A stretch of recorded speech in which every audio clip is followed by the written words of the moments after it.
What is going on, guys? Happy Monday. It is not Sunday in the MLB. Thank God. All right.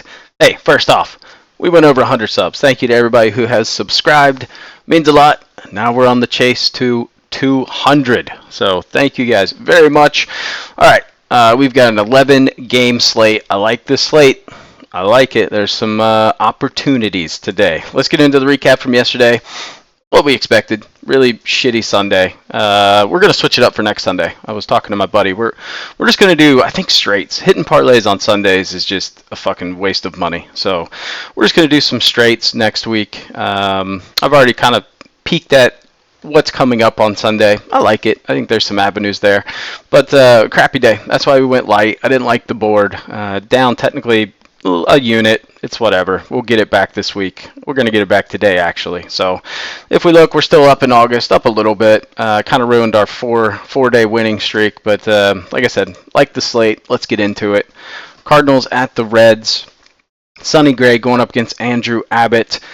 Sonny Gray is just, he hasn't been fantastic, man.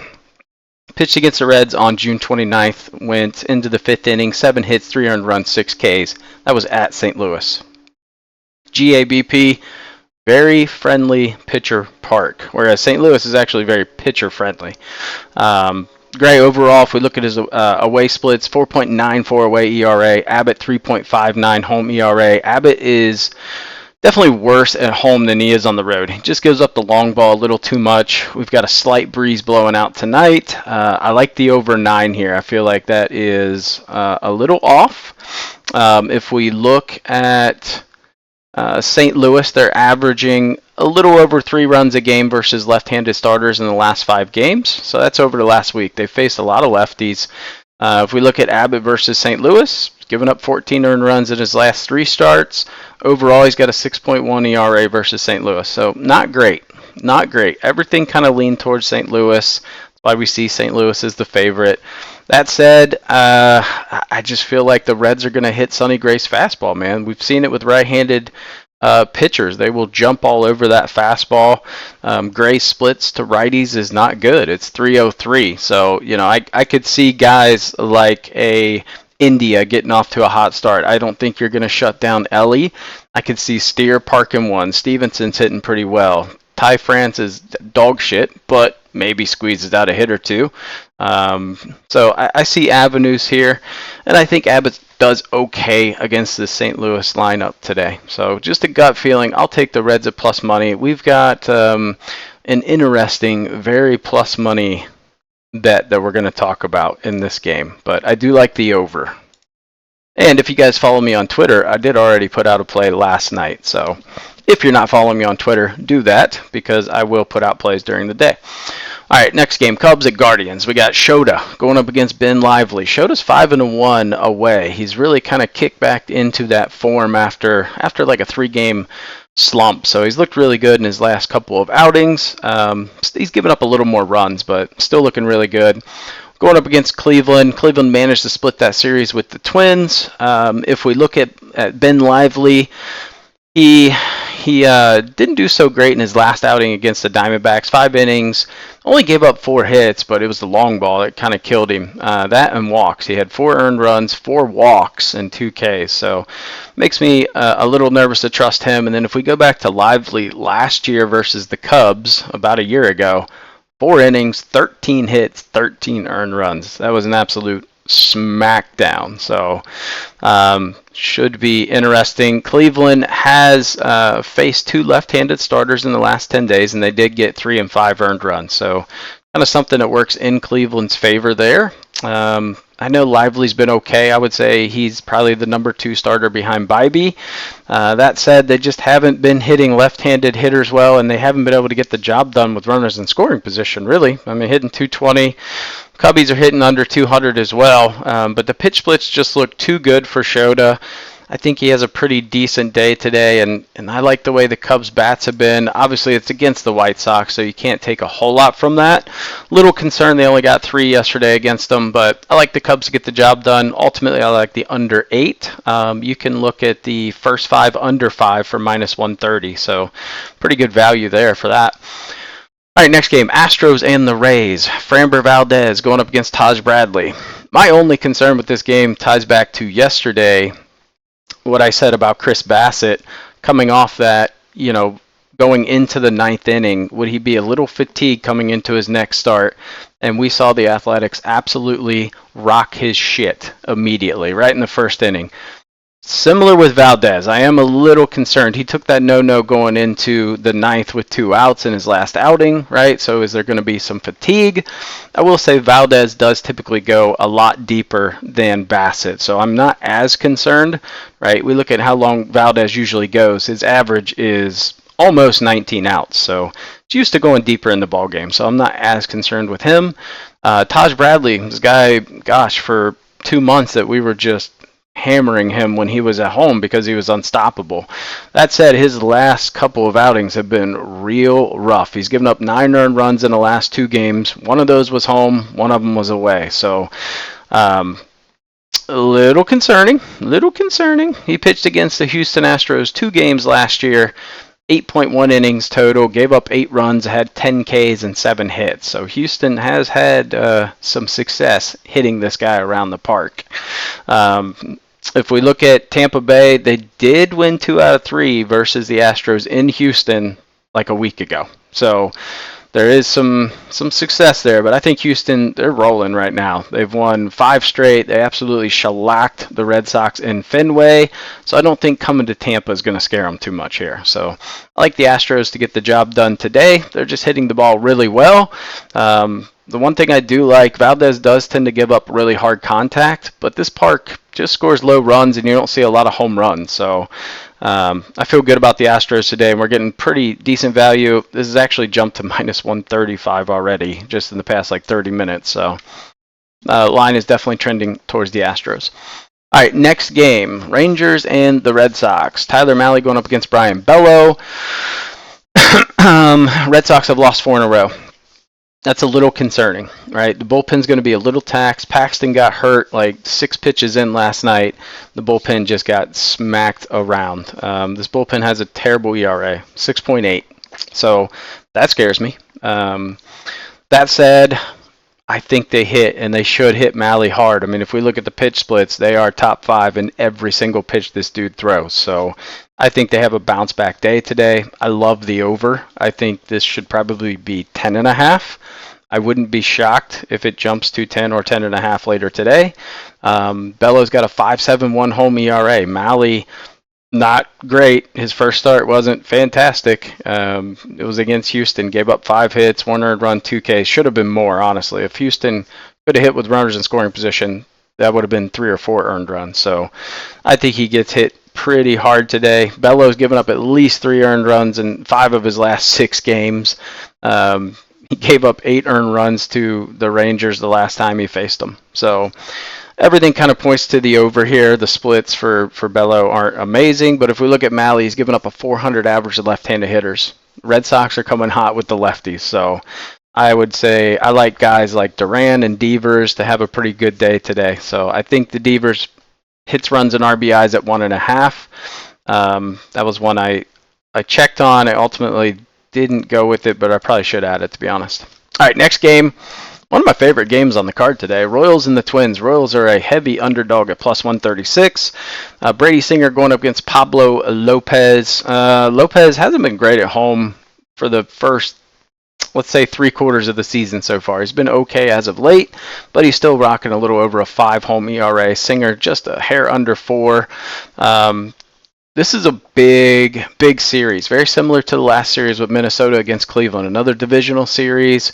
KC's a half game back of the Twins right now. They're 4 games back of Cleveland. So really, really big series for these two teams.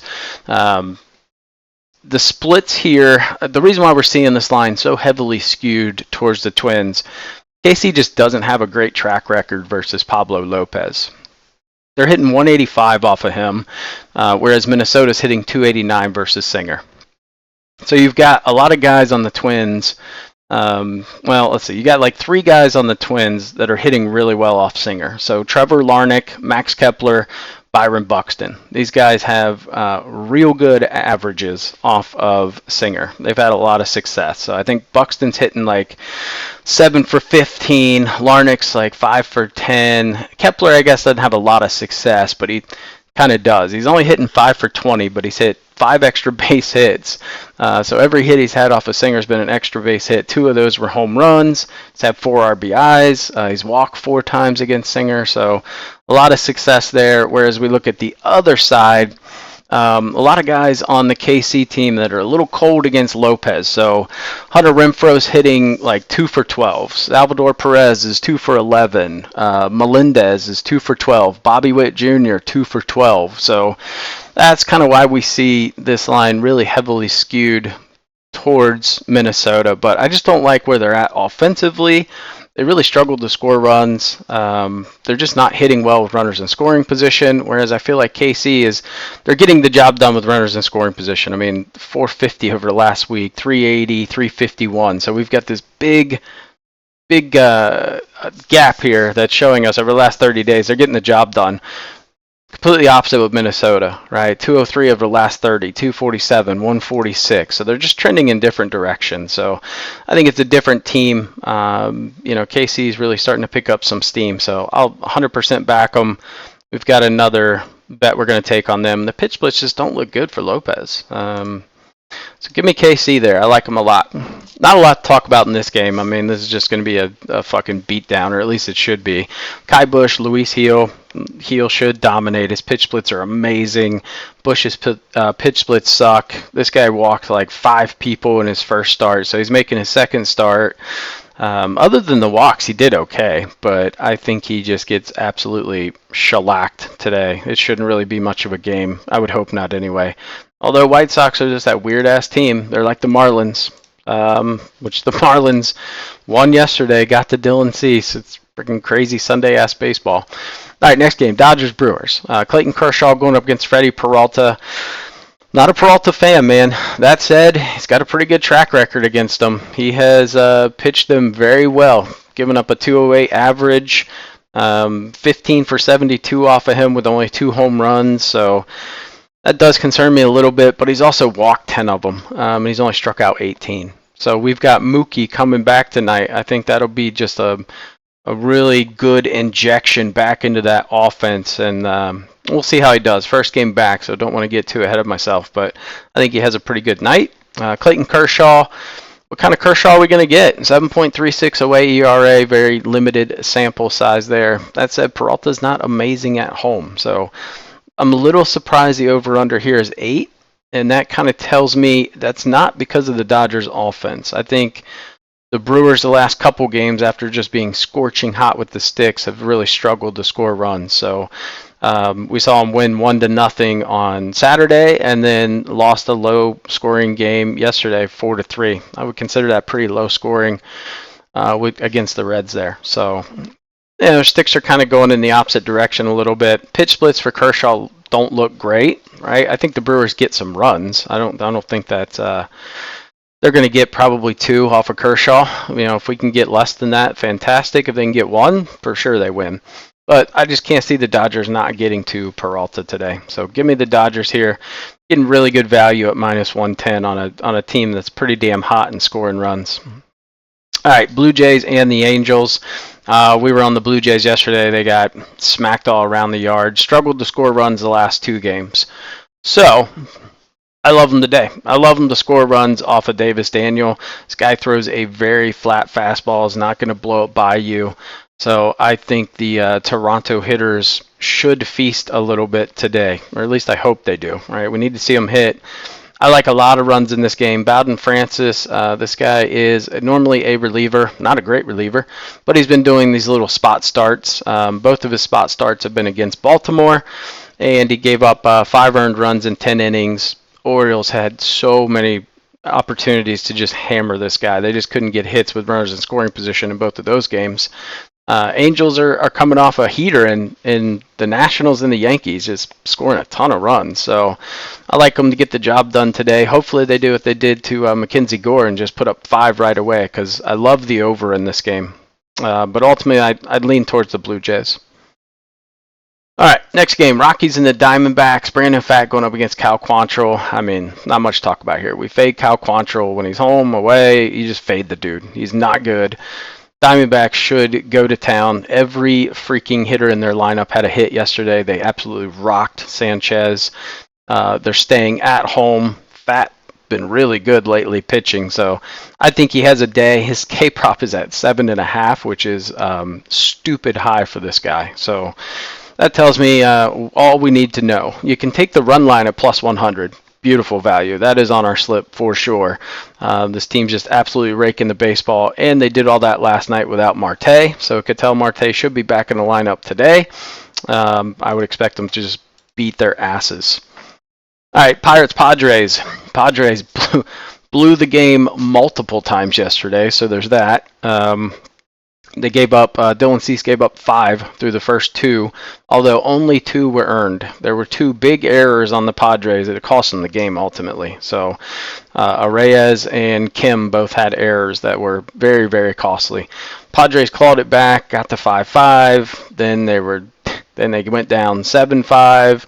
Then they came back. At one point, it was 7-7 in the ninth. They reviewed a home run, I think, and overturned it. Then it was 7-6. Then they lost. So, GG. Marco Gonzalez, really bad track record versus San Diego. Just faced them in his last start. Went into the 5th inning, 8 hits, 5 earned runs. Gave up 2 home runs, walked 2. San Diego loves this guy. They're hitting 307 off of him. I believe Joe Musgrove is making a return. Hasn't pitched since May 26th. Not officially slated, but this is who I've read is going to be the pitcher today. But if we look at the splits for Gonzalez just over the last 30 days, dude's given up almost a 500 average to lefties, 350 to righties, super hard contact, exit velo up. So everything here points to the Padres just absolutely destroying these guys. Pittsburgh coming off a really bad series against the Dodgers. They've lost 7 in a row. I don't think Gonzalez is the savior today. So I like the Padres here. I would even look at the run line at plus 136. There's a lot of value on the Padres today. I think that loss yesterday kind of helped a little bit. All right, interesting game here. Braves and the Giants. Last game on the card. Chris Sale going up against Blake Snell. Beautiful pitching matchup. Snell has been really good his last 3 or 4 starts. If we look at Chris Sale, he did pitch against the Giants in Atlanta on July 3rd. 6 innings, 9 Ks, 3 hits, 1 earned run, 2 walks. His K prop today is 8.5. It is very high. Sale's had 2 or less earned runs in his last 10 starts. Pretty crazy.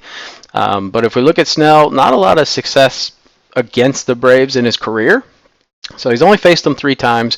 But he's given up a 4.2 ERA. Hasn't gotten a win. So he's 0-2. Giants, just coming off a loss against the Tigers, really struggled to score runs. I mean, let's be honest, they should have lost 2 out of 3, hell, maybe all 3 against the Tigers. They had a nice comeback win in the bottom of the 9th in the first game against them. I just don't like the way they're trending at home. We see the over-under at 7. This was 6.5 last night. So it did jump to 7. We got a big breeze blowing out. The Braves are coming off a weird series against the Rockies. They blew a 6-run lead last night in the 8th inning. So the Rockies scored a ton of runs and came back to beat them, which is shocking. So a little concerned about the bullpen right now. Almost a 5 ERA. Giants bullpen's a little better.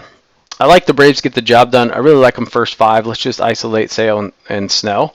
But we'll have to see, right? There's the Coors effect, where teams leave Coors, come to the next series, and they just tend to struggle to score runs. We just saw it in the Mets series. The Mets scored 1 run in 3 games against the Mariners. So that makes me a little nervous, but I just don't think they need a lot of runs to get the job done today.